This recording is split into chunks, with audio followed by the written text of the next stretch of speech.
Sir. Meron tayong standing verse. Hindi. Ito sususak ko. Mateo. Hey, isang mapagpalang gabi sa ating lahat. Tayo po'y pinapunta rito sa direktiba po ng ating Chief of Police, Police Colonel Jaime Osip Santos, at sa pagnubulit po ng aking Substation Commander, Police Major Dino Paul Ramos, at ang aking pong katuwang na aking kasamang Esnero, Police Captain na Brian Raquillo. Kami po inaasahan na magpahagi ng mabuting balita. Naniniwala ba kayo na ang bawat tao ay may pag-asa? Naniniwala ba kayo na kapag ng December makakalabas kayo dito sa akin?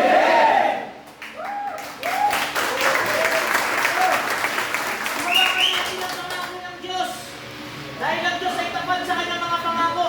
Ang sabi niya sa Mateo 21:26, sabi rito kapatid, ang anumang hingin ninyo sa pamamagitan ng panalangin ay matatanggap ninyo at kung mananalig kayo. Ganyan po ba? Sabi niya sa Mateo 19:26, what is impossible for men is possible for God. Maaaring sabihin sa inyo ng ibang tao na wala na kayong pag-asa, pero sasabihin sa inyo ng Diyos, may pag-asa pa. Amen pa? Pero bago tayo mag-preach, maki-exercise muna tayo. Okay lang ba sa inyo? Yes, sir! Okay, then simula dito kay brother, 1, 2, 3. Pag sinabi kong ako'y gising, kay tatay at sis Joey lang ako'y gising. Okay, sample. 1, 2, 3, go! Ako'y gising! Ulit. Okay. Pag sinabi lang ang titulo, kay brother, 1, 2, 3, sis Joey lang, hindi tulog. Tapos ulit. Game! Hindi tulog. Hindi tulog! Okay po. Pag sinabi lang ang nananalangin, si kapatid naman at si kapatid, hanggang sa tuloy, sis Joey sila lang nananalangin. Nananalangin! Nananalangin! Ako'y gising! Ako'y gising! Hindi tulog! Hindi tulog! Nananalangin! Tayo po'y kakanta, ganito po ito yan. Ako'y gising, hindi tulog, nananalangin. Ako'y gising, hindi tulog, nananalangin. Ako'y gising, hindi tulog, nananalangin. Ulit! Ako'y gising, hindi tulog, nananalangin. Ako'y gising, hindi tulog, nananalangin. Ako'y gising, hindi tulog, ako'y gising, hindi tulog, ako'y gising, hindi tulog, nananalangin. Yan tayo, Ipochu! 1, 2, go! Ako'y gising, hindi tulog, nananalangin. 1, 2, go! Ako'y gising, hindi tulog, nananalangin. Ako'y gising, hindi tulog, nananalangin. Ako'y gising, hindi tulog, ako'y gising, hindi tulog, ako'y gising, hindi tulog, nananalangin.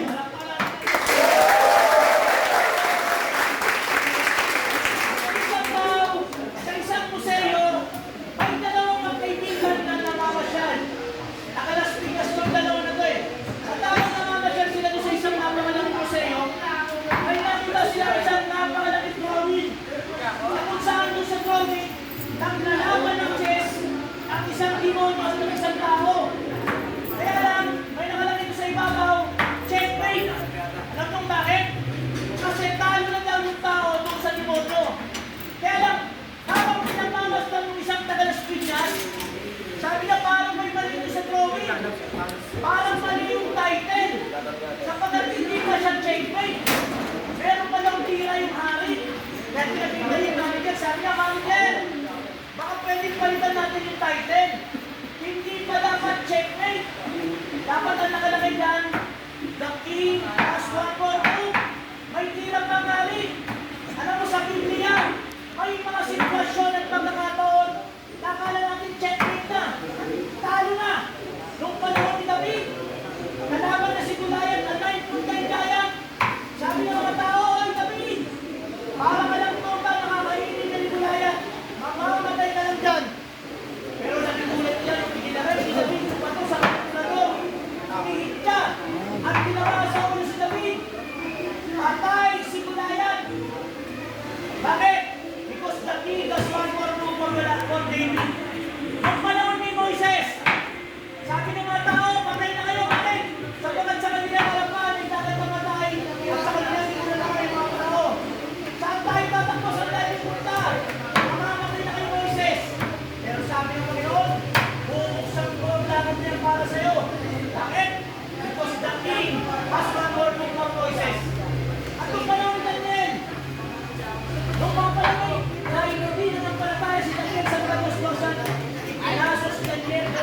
ay tirahan ng ngayon. Sabi ng mga tao, patay na si Daniel. Pinahin na ng ngayon. Pero after one day, lumabas po si Daniel, buhay na buhay. Okay? Because the king has one more for Daniel. At may magandang isang kwento, pinakamagandang kwento. Minsan may isang pangalang Kristo Jesus. Pinatay, pinayubay sa krus. Namatay, inilibing. Sabi ng mga tao, patay na yung Diyos nyo, wala na kayong pag-asa. Pero nakinulat nila dahil after 3 days, nabuhay na muli ang Diyos nito. Bakit? Because the King has one more move in our life. Ito kayo yung magandang paalala sa atin mga kapatid. Sasabihin sa inyong tao, hoy! Wala na! Wala ka ng pag-asa!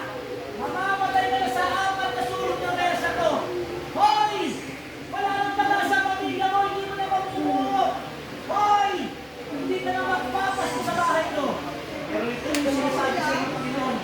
May peace na kaamali sa buhay mo.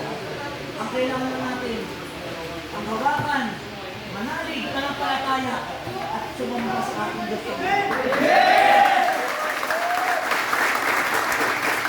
Sasabihin sa inyong tao, wala nang pag-asa. Pero sasabihin sa inyong Diyos, may tira pa ako sa buhay mo. Sasabihin mo, may tira pa ang Diyos sa buhay mo. Basta wag na lang tira.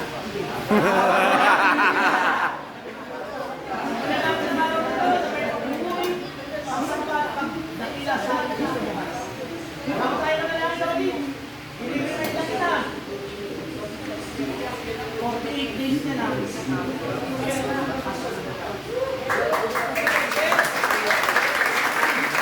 Ito yung gustong ipaalala sa inyong Diyos sa pagsabit ng gustuhan na may salitang pag-asa.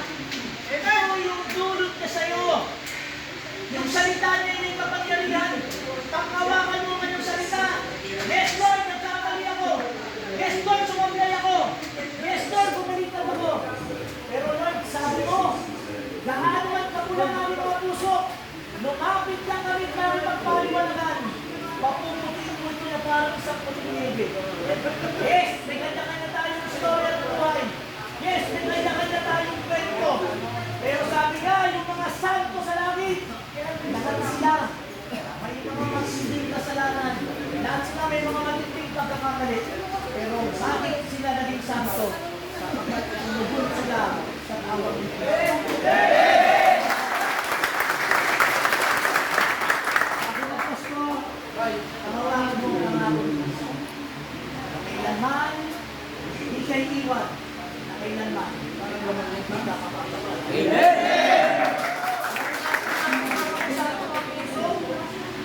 Isipin natin yung mahal natin sa buhay. Iikin natin ang tawad kung tayo nagkulang sa kanila. May nasabi tayo nagawa at inisip. Patayaan mo sa oras na to. Maranasan at maramdaman nila. Namuli kang nagmahal. Namuli kang umasa. Namuli kang nanampalatayan na darating ng time. Mayayakap ko sila ng harap-harapan doon sa labas na malaya kakapiling ng ating Panginoon. In the name of the Father, of the Son, of the Holy Spirit, Amen. Amang dakila Diyos sa buhay, sa oras po na ito, humingi po kami ng tawad sa mga kasalanan aming nagawa. Lihim man o halag sa aming nagawa at inisip, Lord, sa oras na ito, kung may nagawa kami pagkakamali sa aming asawa, sa aming anak, sa aming magulang, ito yung sinasamo namin, ito yung hinihingi namin sa inatawad. At sa araw po na ito, at oras ito, reclaim victory upon victory and victory upon healing. At sa araw po na ito, natanggap kita Panginoong Jesucristo bilang tunay na Diyos na nakapagligtas ko. Sinusuko mo na po lahat ng ito na may pagpupulit na salamat sa matamis na pangalan ni Jesus sa Panginoon at tayo magsama. Amen!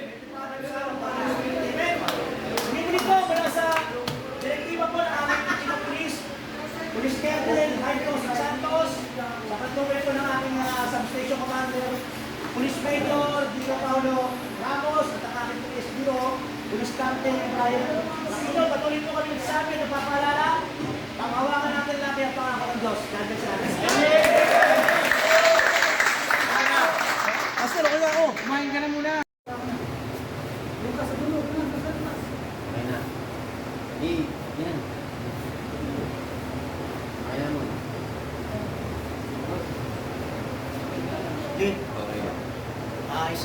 Mapagpalang gabi sa ating lahat. Parang nalulungkot kayo masyado. Pwede bang pakitapik mo yung katabi mo para sabi mo, May pag-asa nalaya ka. ka rin May pag-asa ka pa. Malabas din tayo mga kakosa.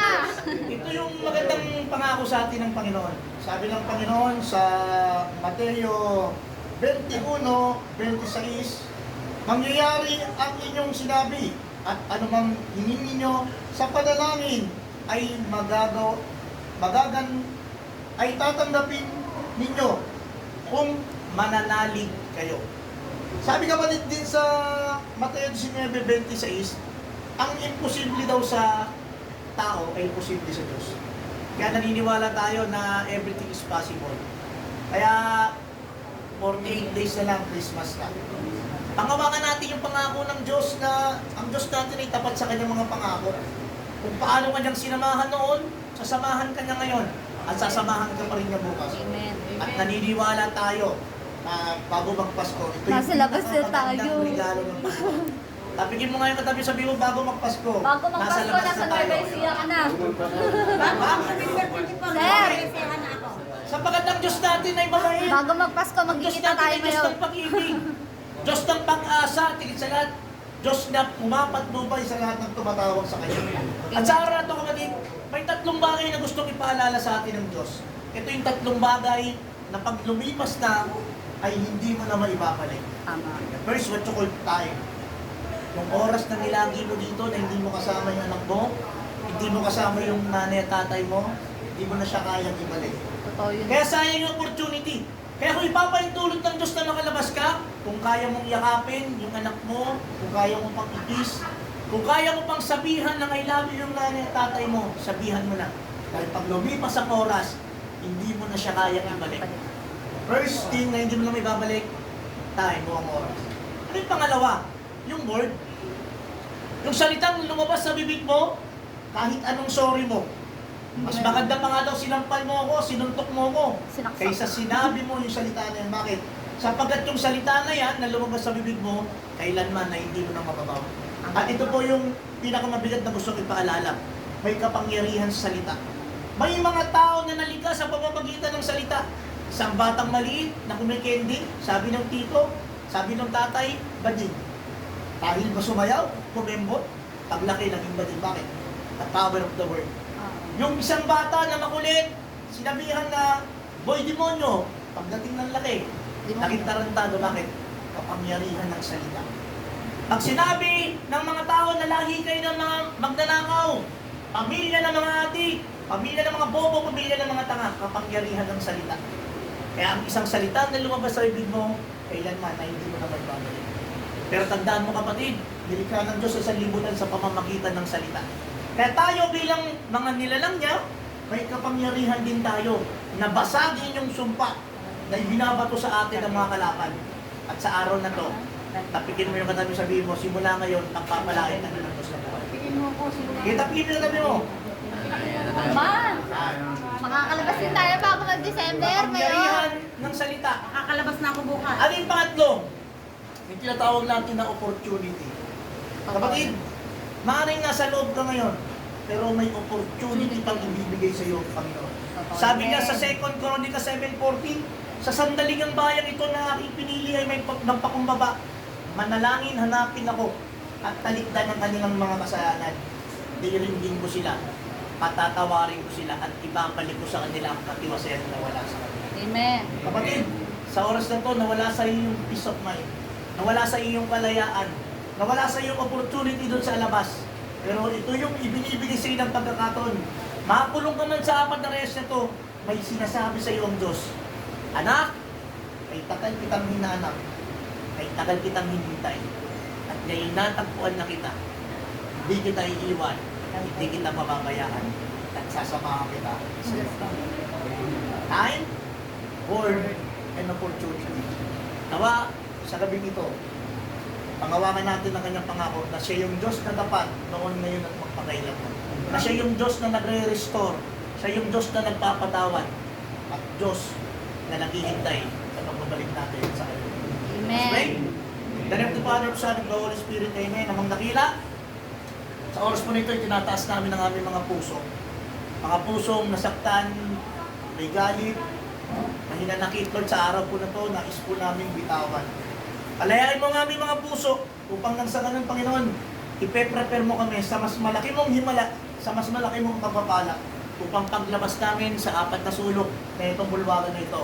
Malaya kaming makakapaglingkod, malaya kaming makakakilos, malaya kaming magmamahal, aasa, at magiging mananampalataya mo.